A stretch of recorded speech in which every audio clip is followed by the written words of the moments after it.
I stared at the storefront in disbelief. You seriously expect me to go in there and ask someone to measure me for a bra? I asked. My wife folded her arms and smirked. Absolutely. And if you back out now, the consequences will be much worse. I knew that look. She wasn't joking. Reluctantly, I followed her inside. My nerves were already getting the better of me. At home, I occasionally enjoyed dressing in feminine clothing, and my wife had always been surprisingly supportive. She had even bought me lingerie before. But that was private. This was completely different. A sales associate approached us with a friendly smile.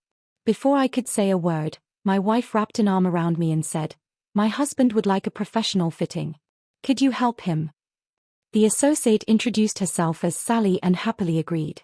Within moments, I found myself being led toward a fitting room while my wife followed close behind, clearly enjoying every second of my embarrassment. As I removed my shirt, Sally noticed the camisole I was already wearing. "Looks like you're already familiar with this style," she said with a grin. I wished the floor would open up and swallow me. Sally took my measurements while my wife offered playful commentary from the side.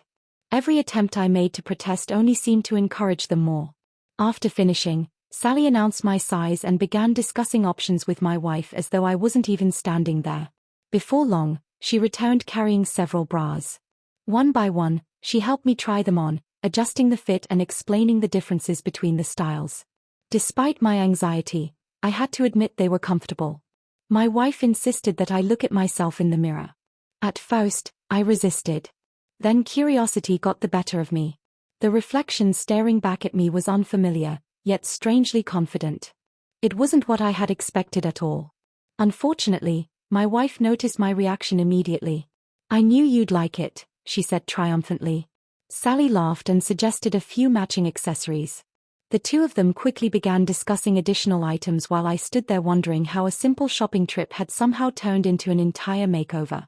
By the time they finished, I realized I had lost the argument before we had even left the house. I couldn't believe what was happening. There I was, standing in the fitting room while Kathy and Sally discussed outfits as if I had no say in the matter. "That outfit looks perfect on him," Sally said with a smile. Kathy nodded in agreement. "He's going to need a whole new wardrobe if he's going to commit to this challenge." I felt my face turn red. Every new item they brought out seemed more daring than the last. Sally handed me another outfit to try, this one with a classic vintage style.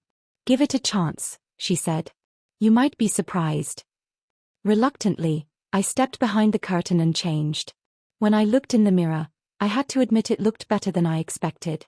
The fit was neat, the style was unique, and somehow it worked. Kathy seemed delighted by my reaction. "I knew you'd like it," she said.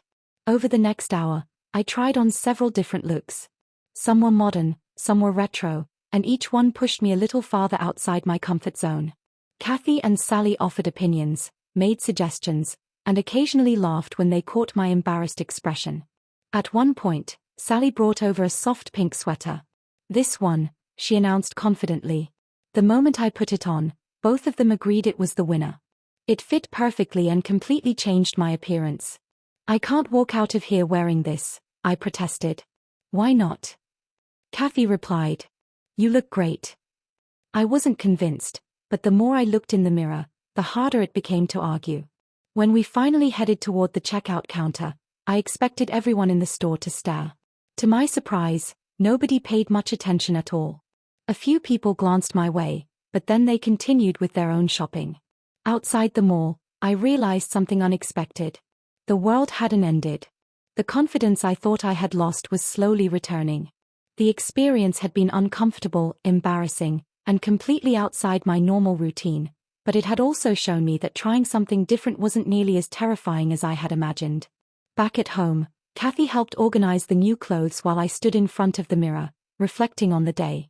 "You survived," she said with a grin. "Barely," I answered. She laughed. "And yet I think you enjoyed more of it than you're willing to admit." Looking at my reflection, I couldn't help smiling. Maybe she had a point. What had started as an embarrassing challenge had become something else entirely, a lesson in confidence, self-expression, and not being afraid to step outside my comfort zone.